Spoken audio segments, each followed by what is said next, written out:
stenosis is a common condition that people develop as they get older. The spinal canal, as the nerves come down through the spinal cord, they'll exit on the sides of each vertebral body. Over time, as people develop some arthritis or they've had a very long working career that's difficult, they can develop enough arthritis to actually start compressing those nerves. One of the biggest things that we see is people complain about their inability to walk any distance.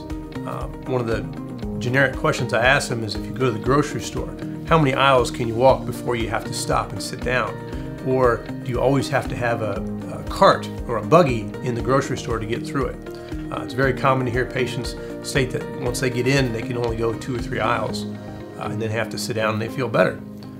This condition is very easily treatable with injections sometimes that can give some good relief for a short period of time. That is, however, a treatment only. You really need surgical treatment to cure the problem. We go in and make some small cuts on the sides of the spine and open up the spinal canal and give the nerves more room.